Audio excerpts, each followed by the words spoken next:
इस्तिस्ना की किताब उसका 18वां बाब और उसकी 18वीं आयत।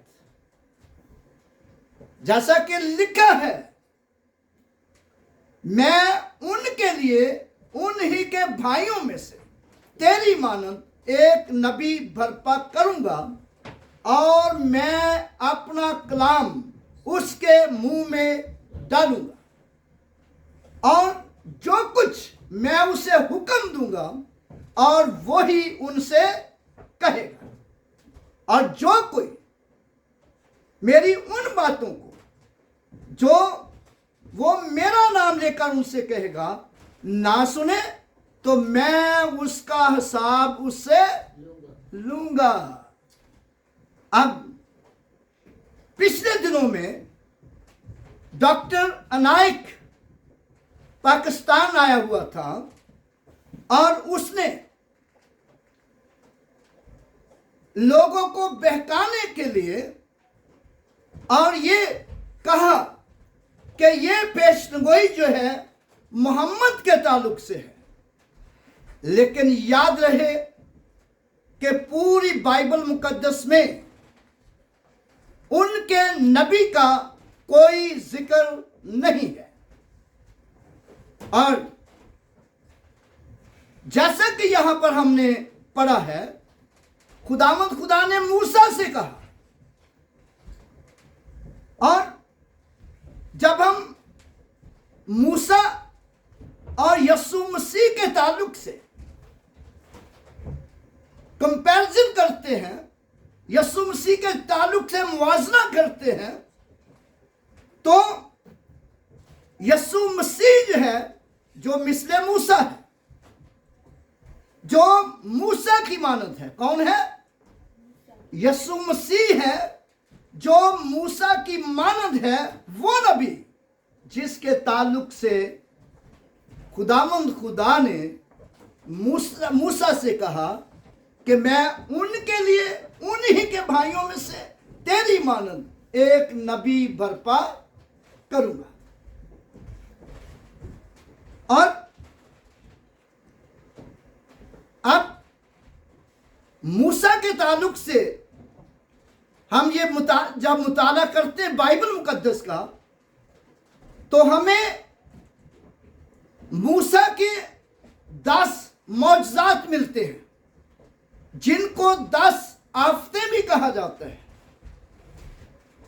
और कितने मौजज़ात मूसा ने किए? सब बोले ना, कितने मौजज़ात मूसा ने किए? 10 मौजज़ात किए। उनको 10 आफतें भी कहा जाता है। और उनमें से मैं कुछ बयान करूंगा। जैसा कि हम देखते हैं कि जब खुदा मुल्क मिस्र से बनी इस्राएल कौम को निकाल लाया, तो फराऊन जो था मुल्क मिस्र से बनी इस्राएल को निकलने नहीं देता था। और खुदा ने मूसा की मार्फत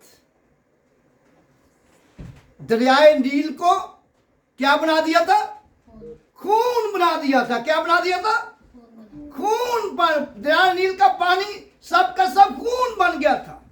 मूसा ने अपनी लाठी ही उसमें डाली तो वो खून बन गया। और फिर उसके बाद खुदा ने अपने बंदा मूसा की मार्फत मिस्रियों के पलोठों को मार दिया। मिस्रियों के पलोठे मर गए और बनी इस्राएल कौम में से एक भी हलाक ना हुआ। और फिर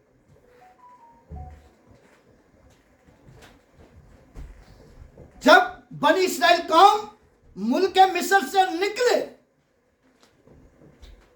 तो वो बहरे कुलजम पर जब पहुंचे तो खुदावंत के बंदा मूसा ने अपनी लाठी बहरे कुलजम पर बढ़ाई तो बहरे कुलजम 2 हिस्सों में तकसीम हो गया और बीच में एक खुश्क रास्ता बन गया और बनी इस्राएल कौम उस खुश्क जमीन से गुजर गई। और पीछे फिरौन का लश्कर भी आया कि हम बनी इस्राएल कौम का पीछा करें। जब फिरौन का लश्कर बहरे कुलजम के बीच में ही था तो समुंदर आपस में फिर मिल गया और वो सब के सब हलाक हो गए। और ये थे खुदावंत के बंदा के मूसा के बड़े मौजज़ात जो खुदावंत ने अपने बंदा मूसा की मार्फत किए। लेकिन जब हम इससे आगे बढ़ते हैं यीशु मसीह के ताल्लुक से, तो यीशु मसीह के ताल्लुक से हम बाइबल मुकद्दस में पढ़ते हैं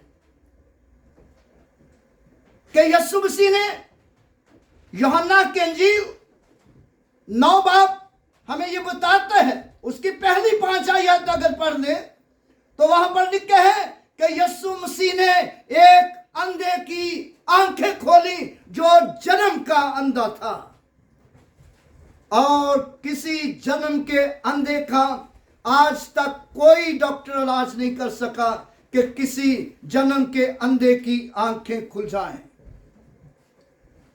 और ये इलाज सिर्फ खुदावंद यीशु मसीह ही कर सकता था और जो नबियों का नबी, रसूलों का रसूल, खुदावंदों का खुदा और डॉक्टरों का डॉक्टर है।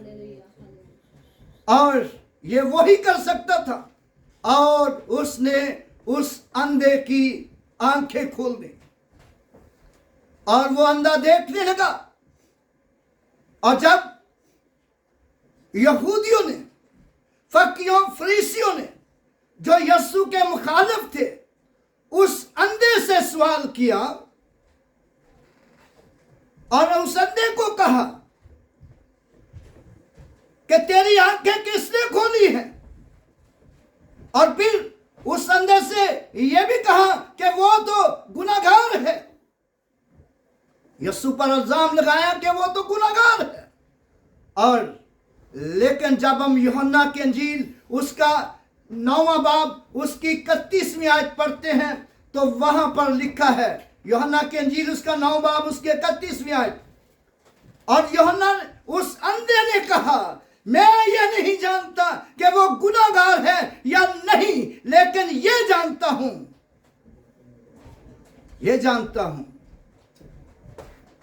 कि खुदा गुनाहगारों की नहीं सुनता। खुदा गुनाहगारों की नहीं सुनता। अगर कोई रास्तबाज हो, खुदा प्रस्त हो, तो वो उसकी सुनता है। किनकी सुनता है? रास्तबाजों की और खुदा प्रस्तों की वो सुनता है। और यीशु मसीह ने अंधों की आंखें खोली, ना कि एक अंधे की बल्कि कई अंधों की यीशु मसीह ने आंखें खोली। और फिर जब हम मत्ती की इंजील का मुताला करते हैं उसकी 17 से पढ़ते हैं तो वहां पर एक ऐसे शख्स की कहानी है जिसको मिर्गी पड़ती थी। मिर्गी की बदबू आती थी इस पर। किसकी आती थी? मिर्गी की बदबू थी। और मिर्गी के वसीला से वो कभी पानी में गिर पड़ता था, कभी वो आग में गिर पड़ता था और उसके मुंह से झाग आती थी। और यीशु मसीह ने उस मिर्गी के बदरू याफ्ता शख्स को ठीक कर दिया और मिर्गी उसके बदन से जाती रही और वो शिफा पा गया। और फिर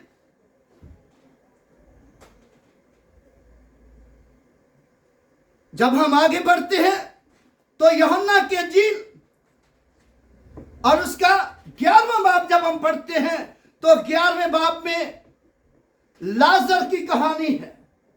किसकी कहानी है? लाजर की कहानी है।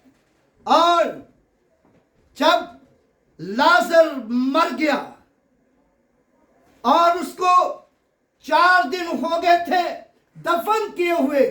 कितने दिन हो गए थे? 4 दिन हो गए थे उसे दफन किए हुए। और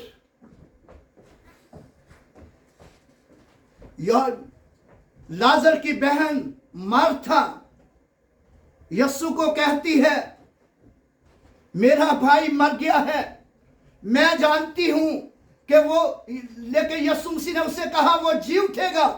और मार्था कहती है, मैं जानती हूं वो जी उठेगा, लेकिन क़यामत के दिन जी उठेगा। कब जी उठेगा? क़यामत के दिन जी उठेगा। लेकिन यस्सु मसीह ने कहा, जब हम यूहन्ना की अंजील उसका 11वां बाब उसकी 4 आयत पढ़ते हैं तो वहां पर लिखा है, यस्सु मसीह ने कहा, वर्स 34, और यस्सु मसीह ने कहा, क़यामत और जिंदगी तो मैं हूं। क़यामत और जिंदगी तो मैं हूं, और जो कोई मुझ पर ईमान लाएगा गो वो मर भी जाए तो भी जिंदा रहेगा। गो वो मर भी जाए तो भी जिंदा रहेगा। और जो जिंदा है और मुझ पर ईमान लाया है वो अब तक कभी ना मरेगा। Hallelujah. I am the resurrection and the life. I am the resurrection and the life. He who believe in me, though he may die, shall live. Hallelujah. Hallelujah. जो मुझ पर ईमान रखता है अगर वो मर भी जाए तो जिंदा रहेगा। Hallelujah. Whoever believe in me, whoever believe in me shall never die. वो कभी नहीं मरेगा, वो कभी नहीं मरेगा। और मार्था से उसने कहा कि तुमने अपने भाई को कहां रखा है? कहती चल के देख ले। और यस्सु कब्र पर गया और उनके साथ, और यस्सु मसीह ने उनको कहा कि कब्र के मुंह से पत्थर हटा दो। मार्था ने क्या कहा था? अब तो बदबू आ रही होगी। और यस्सु मसीह ने कहा, क्या मैंने तुझको कहा नहीं था कि मुझ पर ईमान लाएगी, ईमान रखेगी तो खुदा के जलाल को देखेगी। और जो कोई शख्स यस्सु मसीह पर ईमान लाएगा, यस्सु मसीह को अपना शख्सी निजात दहिंदा कबूल करेगा और वो खुदा के जलाल को देखेगा। वो खुदा के जलाल को देखेगा। और कोई खुदा के जलाल को नहीं देख सकता, लेकिन जो यस्सु मसीह पर ईमान लाएगा वो खुदा के जलाल को देखेगा। और यस्सु मसीह ने आवाज दी, लाजर निकला। और लाजर कफन समेत कब्र में से निकल आया। लाजर कफन समेत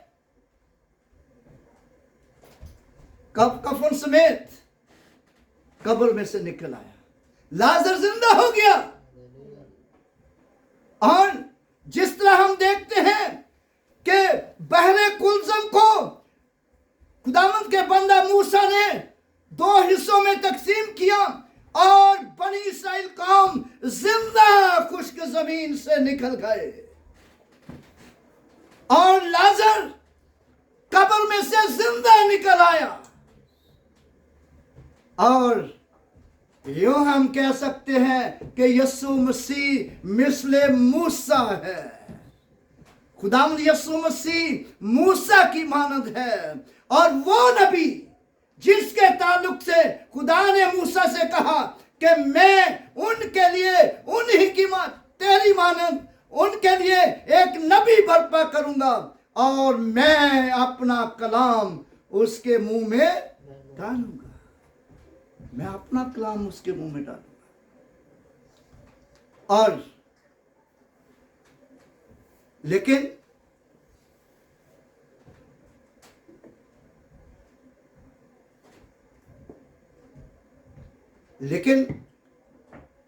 यहूदियों ने उसके साथ क्या किया, भाइयों ने उसके साथ क्या किया। यीशु मसीह साबित करता है कि मैं वही हूं। यीशु मसीह ने कहा कि वो अपनों के घर आया और उसके अपनों ने उसे कबूल ना किया।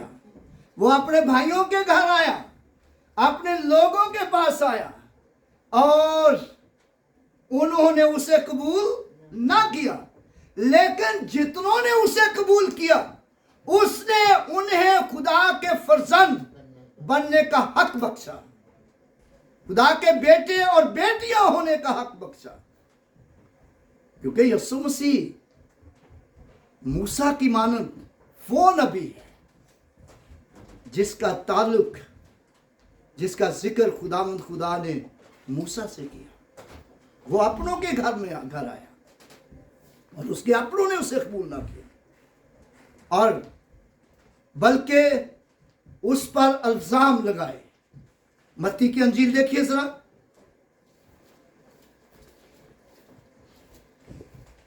मत्ती की अंजील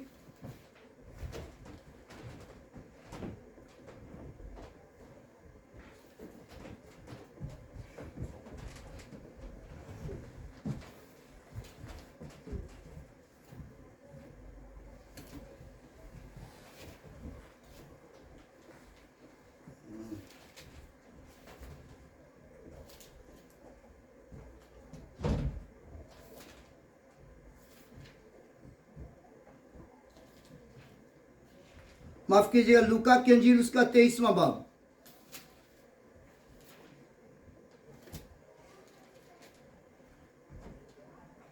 लूका की अंजील उसका 23वां बाब और उसकी पहली आयत से मैं पढ़ता हूं।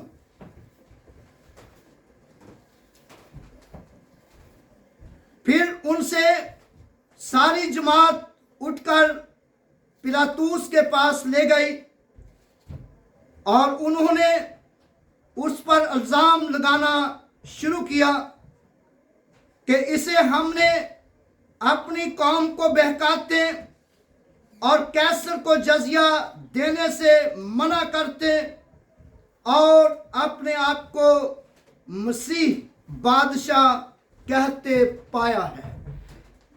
अब इन्होंने क्या किया है, उस पर इल्जाम लगाए कि ये हमारी कौम को बहकाता है। ये कौम को क्या कहता है, बहकाता है। और फिर ये कैसर को जजिया देने से मना करता है, यानी कि गवर्नमेंट को टैक्स देने से मना करता है, अपने आप को बादशाह बताता है। इल्जाम लगाना शुरू किए। और जब हम यूहन्ना के अंजील में चलते हैं और उसका 19वां बाब देखिए, हम यूहन्ना की अंजील उसका 19वां बाब,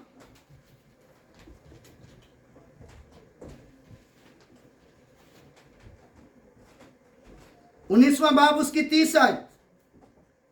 उन्होंने जवाब में उससे कहा कि अगर ये बदकार न होता तो हम उसे तेरे हवाले ना करते। और यीशु मसीह पर इल्जाम लगाए, और इल्जामात लगाने के साथ साथ उन्होंने यीशु मसीह को बदकार कहा, और बदकार समझकर, गुस्ताख समझकर उन्होंने यीशु मसीह को मार दिया, कत्ल कर दिया। सलीब चढ़ा दिया। और लेकिन वो खुदा की कुदरत और खुदा के जलाल के साथ मुर्दों में से जी उठा। हालेलुया। वो मुर्दों में से जी उठा।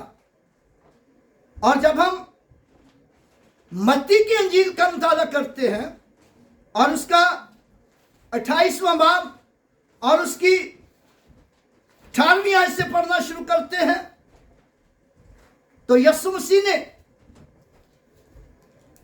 हमारे इसको पढ़ दें साथ को, मत्ती 28वां बाब 18वीं आयत।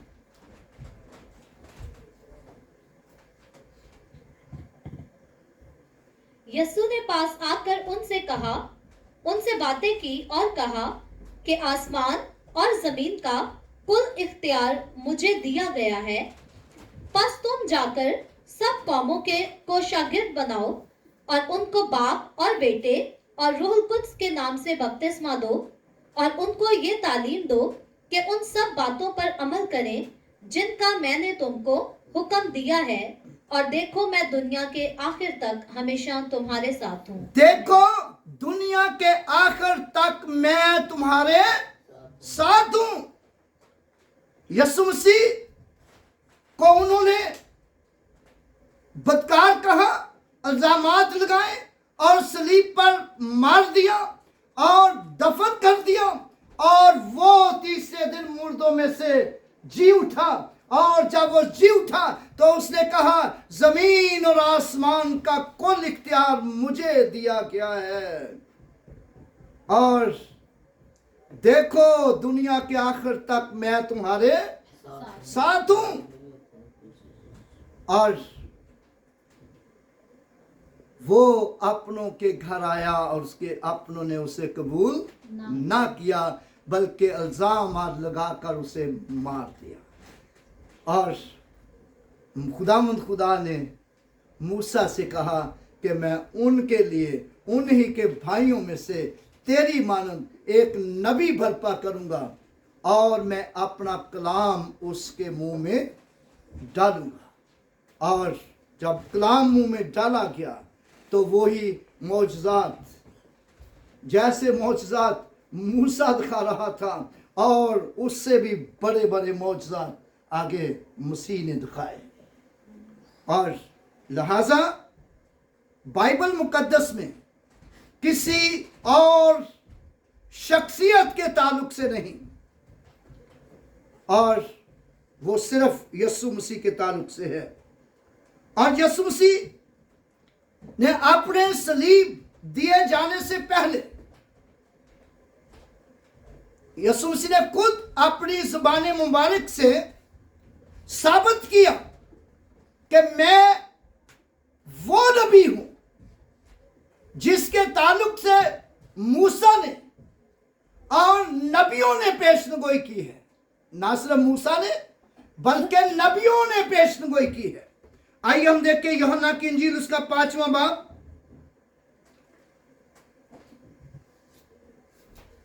यूहन्ना की इंजील उसका 5वां बाब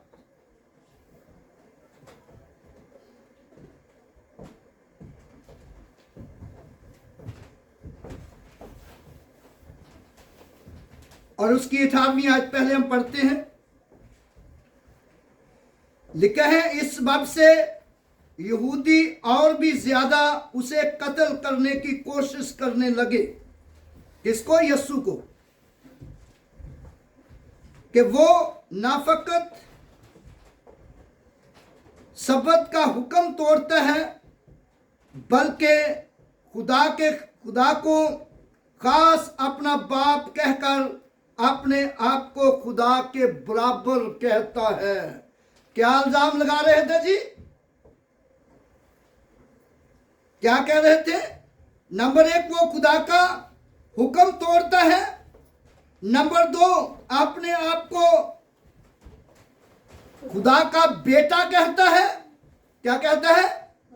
खुदा का बेटा कहता है। और नंबर 3, वो अपने आप को खुदा के बराबर कहता है। यानी कि अपने आप को वो खुदा कहता है। और फिर आगे चलते हम यूहन्ना की अंजील उसका 5वां बाब उसकी 39वीं आयत 39।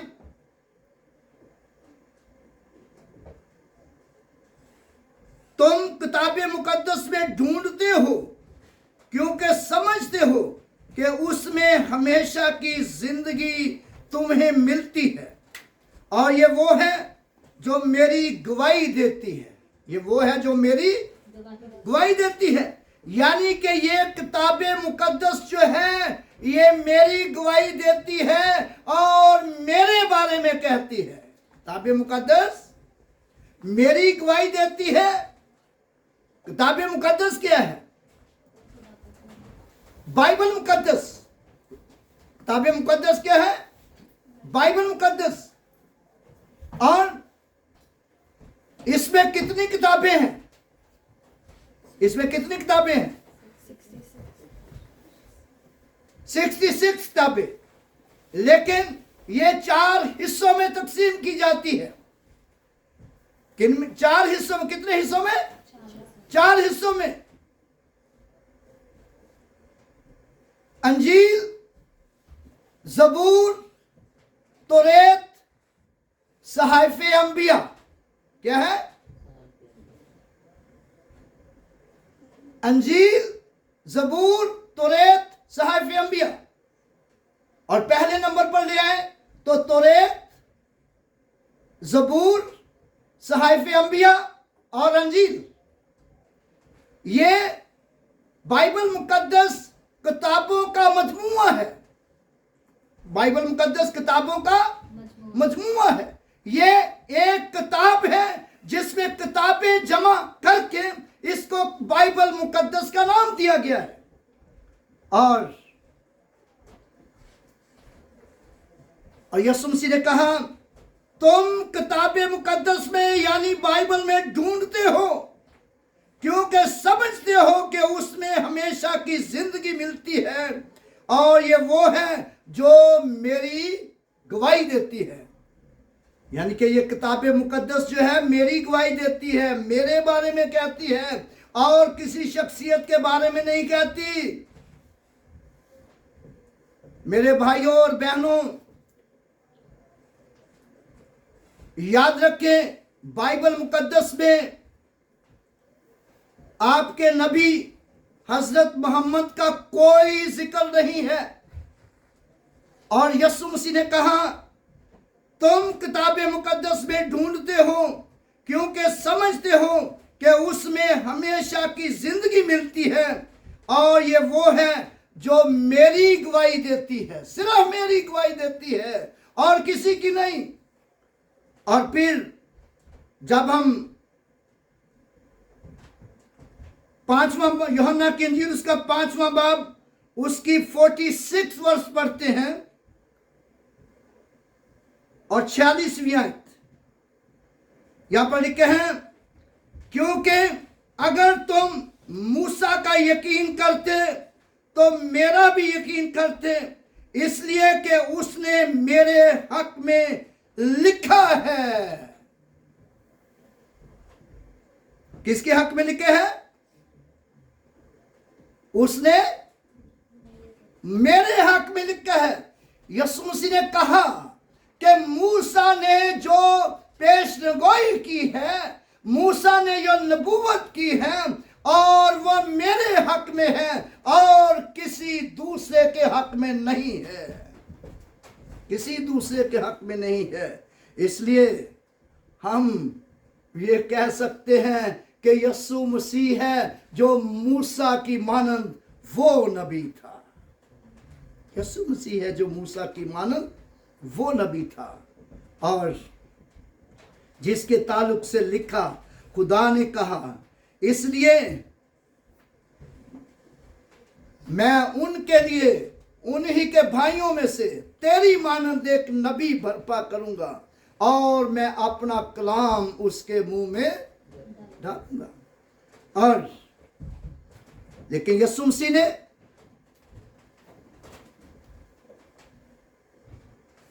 अपने जीते जी जब वो इस दुनिया में था हमारी तरह, चार शख्सियतों के बारे में यीशु मसीह ने कहा, और से हम नबूवत भी कह सकते हैं कि उसने नबूवत की और या कहा। और क्योंकि बाज लोग यीशु को नबी मानते हैं, तो उनकी समझ के लिए हम तो खुदा यीशु मसीह को खुदा का बेटा और खुदा मानते हैं, और लेकिन वो जो नबी कहते हैं और के लिए हम यीशु मसीह ने कितनी शख्सियतों के बारे में पेशनुगोई की? 4। किनके लोगों में? 4 लोगों के ताल्लुक से। नंबर 1, मैं जल्दी इसको ले जाऊंगा अभी, तो यूहन्ना की अंजील, आइए जरा हम यूहन्ना की अंजील में देखें जरा, उसका 14वां बाब मेरे साथ निकालिएगा। यूहन्ना की अंजील उसका 14वां बाब,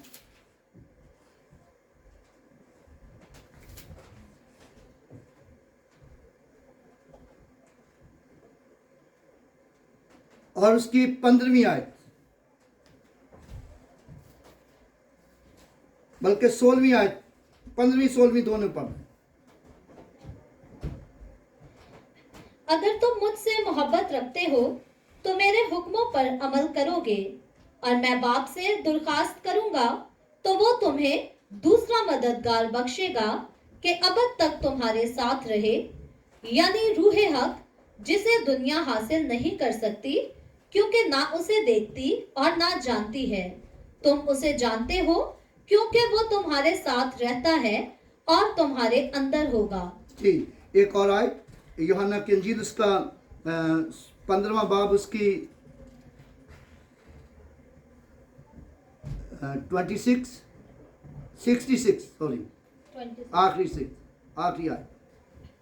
लेकिन जब वो मददगार आएगा जिसको मैं तुम्हारे पास बाप की तरफ से भेजूंगा, यानी रूहे हक जो बाप से सादिर होता है, तो वो मेरी गवाही देगा और तुम भी गवाह हो क्योंकि शुरू से मेरे साथ हो। जी, आगे यूहन्ना की अंजील उसका 16वां बाब और उसकी 12वीं आयत से। लेकिन जब वो यानी रूहे हक आएगा तो तुमको तमाम सच्चाई की राह दिखाएगा, इसलिए कि वो अपनी तरफ से ना कहेगा, लेकिन जो कुछ सुनेगा वही कहेगा और तुम्हें आइंदा की खबरें देगा।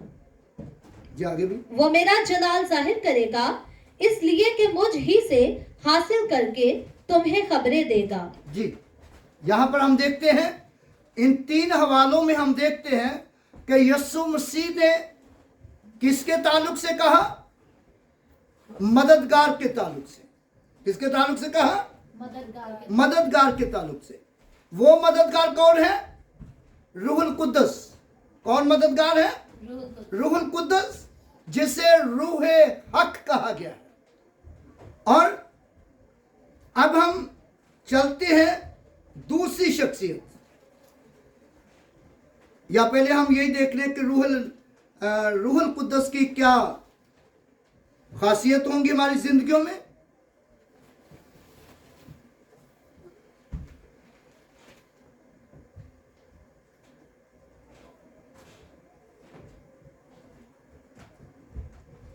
यूहन्ना की अंजील उसके 16वें बाब में हमने देखा कि रूहुल कुद्दस की क्या खासियत होंगी। लिखे हैं, वो मुझसे और भी बहुत सी बातें, 13वीं आयत, लेकिन जब वो यानी रूह हक आएगा तो तुम्हें तमाम सच्चाई की राह दिखाएगा। कौन? रूहे हक यानी रूहुल कुद्दस। कौन? रूहुल कुद्दस। जब रूहुल कुद्दस आएगा तो वो तुम्हें सच्चाई की राह दिखाएगा, इसलिए कि वो अपनी तरफ से ना कहेगा, लेकिन जो कुछ सुनेगा वही कहेगा और तुम्हें आइंदा की खबरें देगा, वो मेरा जलाल जाहिर करेगा। वो क्या करेगा? मेरा जलाल जाहिर करेगा। यीशु मसीह ने और किसी के ताल्लुक से नहीं कहा कि वो किसी और की मुनादी करेगा, किसी और के काम बताएगा, किसी और की बातें कहेगा, या अपने ताल्लुक से कुछ कहेगा। अपनी मुनादी नहीं वो करेगा, वो अपना जलाल जाहिर नहीं करेगा। वो ये नहीं कहेगा कि मैं खुदा की तरफ से भेजा गया हूं, बल्कि वो खुदा का जलाल जाहिर करेगा, वो यीशु का जलाल जाहिर करेगा, और किसी शख्सियत के ताल्लुक से नहीं। और फिर जब हम यूहन्ना की अंजील उसका 12वां बाब देखते हैं, यूहन्ना की अंजील उसका 12वां बाब, आइए हम 12वें बाब में चलें। फिर 31वीं आयत। अब दुनिया की अदालत की जाती है, अब दुनिया का सरदार निकाल दिया जाएगा। किसके बारे में पेश गोई होगी जी? नंबर 1 रूल कुद्दस के ताल्लुक से, और दूसरी पेश गोई किसके ताल्लुक से है? दुनिया के सरदार के ताल्लुक से। अब दुनिया का सरदार निकाल दिया जाएगा। अब यूहन्ना की अंजील उसका 14वां बाब उसकी 30 आयत पढ़िए जरा।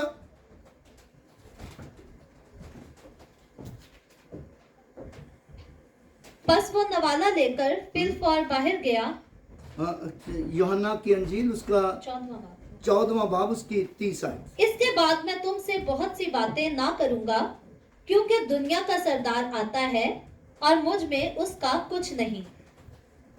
इसके बाद मैं तुमसे बहुत सी बातें ना करूंगा, क्योंकि दुनिया का सरदार आता है और मुझ में उसका कुछ नहीं। दुनिया का सरदार आता है, किसने कहा? यीशु मसीह ने।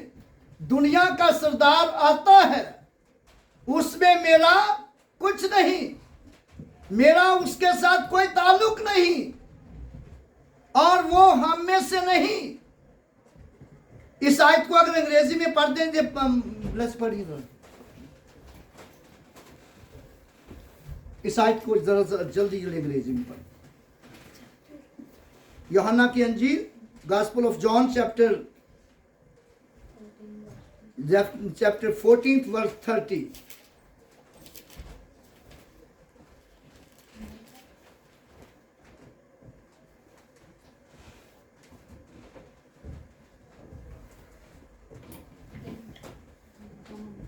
And whatever you ask in my name, that I will do, that the Father may be glorified in the Son. No. Gospel of John chapter 14 verse 30. 30. And I will no longer talk much with you, for the ruler of this world is coming, and he has nothing in me.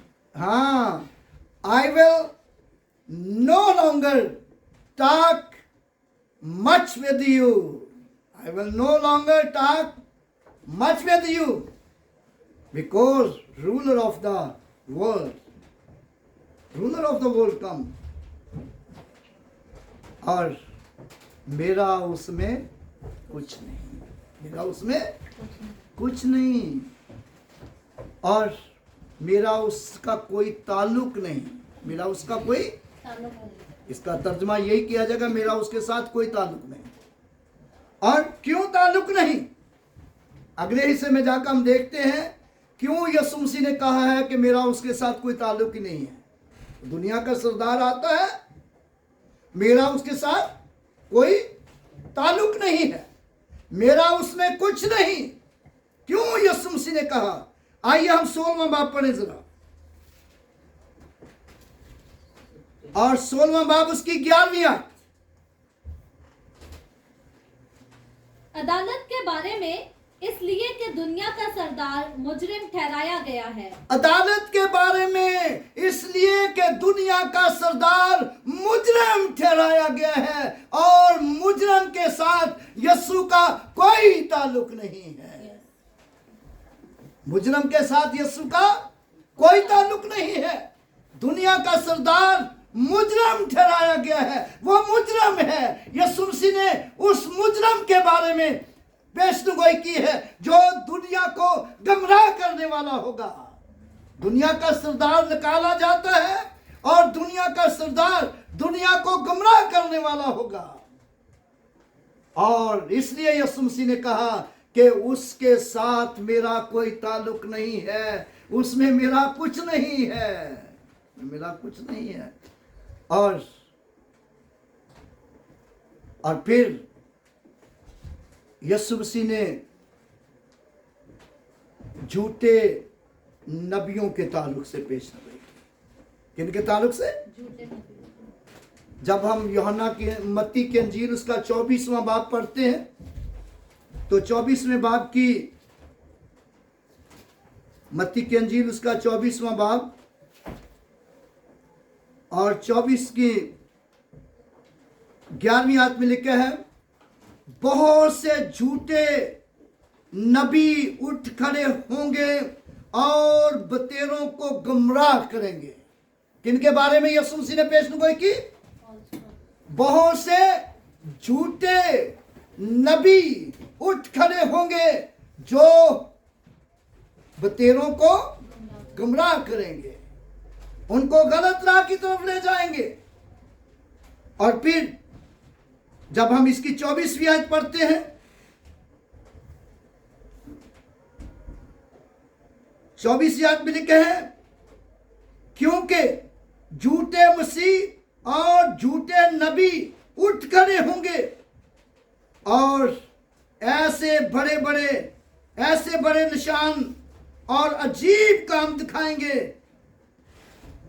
कि अगर मुमकिन हो तो बरगजीदों को भी गुमराह कर दें। मुमकिन हो तो बरगजीदों को भी गुमराह कर दें। यानी कि बरगजीदा वो जो धर्मी लोग हैं, जो रास्तबाज लोग हैं, जो खुदा के साथ वफादारी से चलते हैं, उनको भी गुमराह करने की कोशिश करेंगे। और कौन कौन सी 4 शख्सियत होगी जिनके बारे में यीशु मसीह ने कहा? नंबर 1 रूहुल कुद्दस, नंबर 2 दुनिया का सरदार जो मुजरिम ठहराया गया, और नंबर 3 झूठे नबी, और नंबर 4 झूठे मसीह। और झूठे मसीह कौन से हैं? झूठा मसीह वो नहीं, मिसाल के तौर पर कि मैं आप में से या मुझसे कोई गलती होती है, मैं कोई गलत काम कर लेता हूँ या आप गलत काम कर लेते हैं या कोई मसीही भाई गलत काम कर लेता है, तो या वो झूठ बोलता है तो लोग उसे कहते हैं जी यीशु मसीह ने तो पहले ही कहा था बहुत से झूठे मसीह उठ खड़े होंगे। वो नहीं है, उनके ताल्लुक से नहीं है, क्योंकि इंसान हैं हम, इंसानों से गलतियां होती हैं, इंसानों से गलतियां होती हैं, माफी मांगते हैं, खुदा माफ कर देता है। लेकिन झूठे मसीह कौन से हैं? जिनके ताल्लुक से यीशु मसीह ने कहा, यानी कि ये वो झूठे मसीह जो दावा कहेंगे कि मैं मसीह हूं जिसका तुम इंतजार कर रहे थे, जिसका इंतजार तुम कर रहे थे, यीशु मसीह हूं का तुम इंतजार कर रहे, तो वो यीशु मसीह मैं हूं। और बहुत लोग ऐसे दावे करेंगे। और आपको पता, मिर्जा कादियानी ने दावा किया, मिर्जा कादियानी ने दावा किया कि मैं मसीह मौद हूं, मैं वो मसीह हूं जिसने आना था, अब मैं आ गया हूं। और लेकिन आके मर गया, आके बाथरूम में मर गया। और फिर इसी तरह एक गोहरशाही था, उसने भी इसी किस्म का दावा किया। और फिर एक अमेरिका में नौजवान था जो सेम लाइफ यीशु मसीह के बारे में 30 साल का था, और उसने भी दावा किया। बाद में उसको गिरफ्तार कर लिया गया। और ऐसे लोगों के ताल्लुक से यीशु मसीह ने कहा कि बतेरे उठ खड़े होंगे जो ये कहेंगे कि मैं मसीह हूं, मैं मसीह हूं और मुझ पर ईमान लाओ। लेकिन यीशु मसीह ने कहा कि तुमने किसी का यकीन ना करना, क्योंकि बाइबल मुकद्दस ने, नबियों ने, मूसा ने जो कहा है वो सिर्फ मेरी बाबत का है, वो सिर्फ मेरी बाबत का है, और मैं ही वो हूं, मैं ही वो हूं। सो खुदावंद आप सबको बरकत दे। और यीशु मसीह ने साबित किया कि मैं वो हूं जिसके ताल्लुक से मूसा ने नबूवत की, जिसके ताल्लुक से खुदा ने मूसा की मार्फत कहा कि मैं उनके लिए, उन्हीं के भाइयों में से तेरी मानद एक नबी बर्पा करूंगा और मैं अपना कलाम